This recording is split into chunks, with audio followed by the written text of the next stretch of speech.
What's up, y'all? It's Kayla. You're Wayne, man. So this is rappers shootings on live. So let's see what this is about. Make sure I hit that like button, man. Subscribe. If you haven't. Let's get it. These are rappers who almost died on live. First, let's start with Kodak Black. Kodak Black came up in the Golden Acres Projects, located in Pompano Beach, Florida. He started rapping with a group of teenagers from his neighborhood, and he later found out that the so-called recording studio that they were using was actually a trap house. This exposed him to a life of drugs and violence. He showed his love for rap at a very young age, releasing his first song at 11 years old, called I Go, with the group he joined called Brutal Youngins. Kodak was working really hard as a youngin' because he even went on to drop a song at 14 years old titled Ambitions. But he was also caught up in loads of legal drama. Kodak was sent to juvie 3 times at 15, and that really didn't teach him a lesson because in December 2013, he ended up getting an insane charge that could possibly have landed him in prison for life. A recording company, Dollars and Deals, saw potential in young Kodak, so they paid lawyers to fight his case. After some legal battles, Kodak was only sentenced to 3 years of probation. These lawyers really saved his life.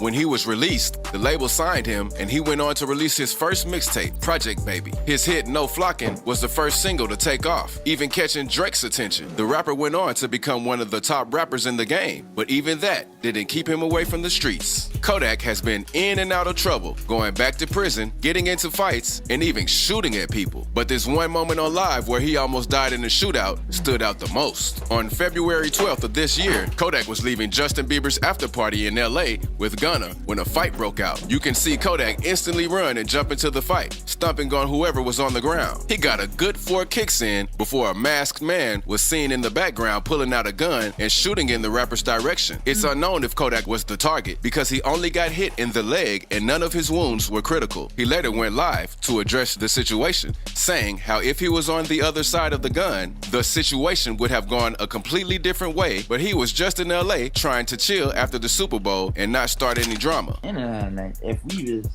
on the other side of the gun, y'all know how that shit, man. I don't know why you cut. Yeah, we gonna whoop ass or we gonna that smoke shit. ass. We were chilling on some good boys.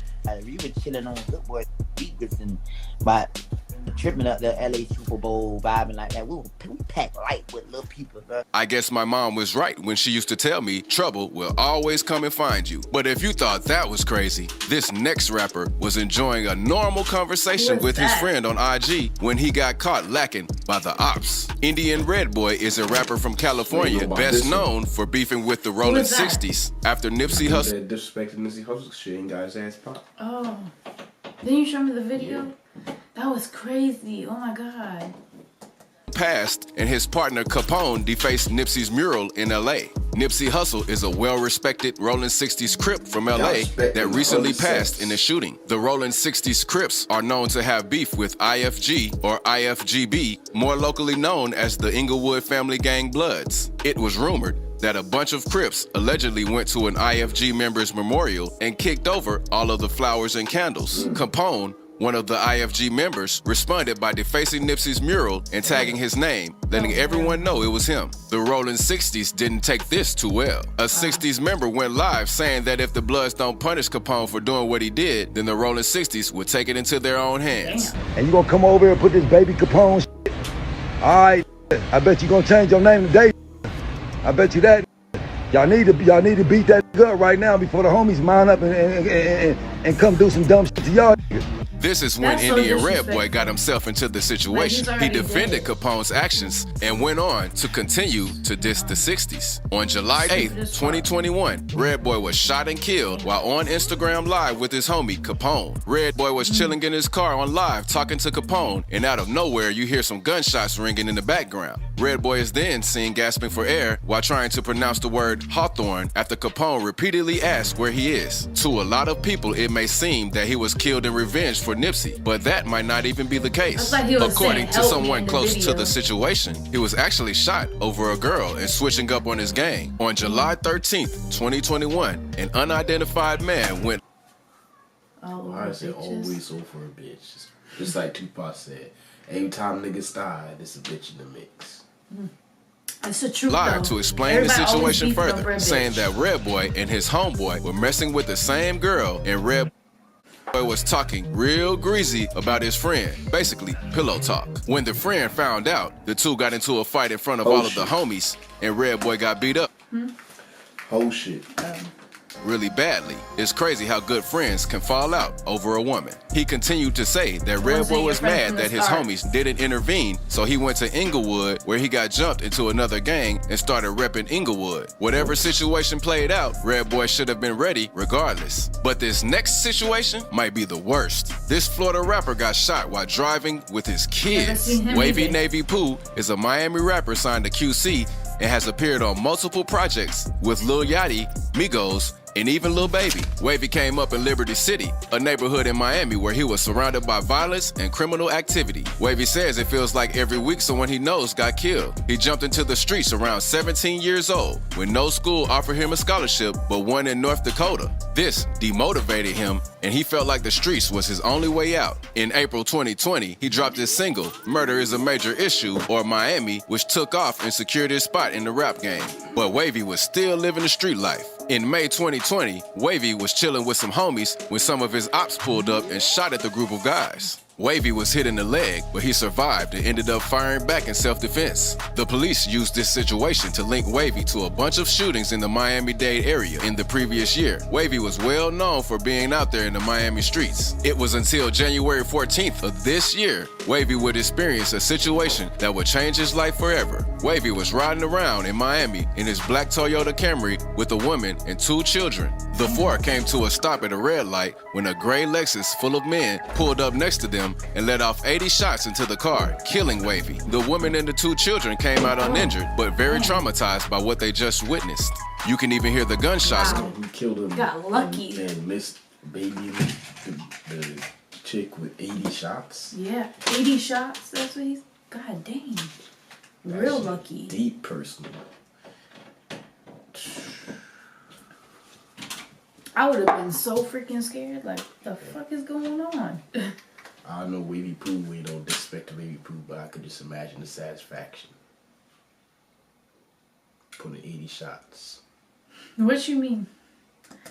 Going off through a dash cam of a nearby officer. 80 rounds is crazy though. One of them definitely had a Glock with a switch. This next situation shows us that when you're involved in the streets, you can't even buy a Lakers jersey in peace. That's Rapper Honeycomb Brazy grew up in the hood in Mobile, Alabama, where he was surrounded by drugs, guns, and crime. Brazy never really had any solid idols to look up to because both of his parents were locked up through most of his childhood. Brazy has had many hits, including Freestyle and Dead People, but he is most known for his street altercations. And even though the Mobile rapper is only 27, he has spent over 10 years behind bars and has been shot multiple times. He is even involved with some beef that got so serious, his grandparents were killed in a house fire behind him. Back in 2016. Just like his grandma. Whoa. So he was already in locked up for a long time. Yeah. And now he's locked back up. Yeah. For lots more years.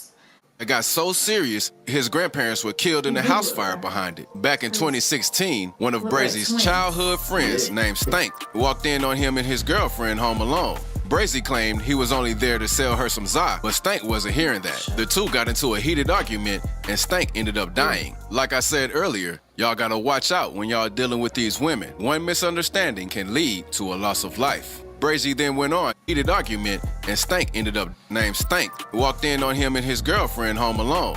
Brazy claimed he was only there to sell her some za, but Stank wasn't hearing that. The two got into a heated argument, and Stank ended up dying. Like I said earlier, y'all gotta watch out when y'all dealing with these women. One misunderstanding can lead to a loss of life. Brazy then went on to beat the murder case, but his entire city hated him because they all loved Stank dearly. The Alabama rapper could no longer live a regular life because everywhere he went, he was getting shot at by his newly made ops. However, the most controversial moment was in November of 2020 when he went live after buying a Kobe Bryant jersey in Montgomery to show it off to his fans. Brazy was chilling on live with some friends, just having a good time until about 7 minutes into the live when you can see the rapper look up and gunshots start to go off. Brazy immediately drops his phone, and you can hear him screaming in the background asking, "Where's the gun?" and the gunshots continue to ring. Brazy left the scene uninjured and later went on to release the surveillance footage with an outside view of the shooting. The footage shows the rapper and his friends chilling in the front of a barbershop when a gray SUV rides past.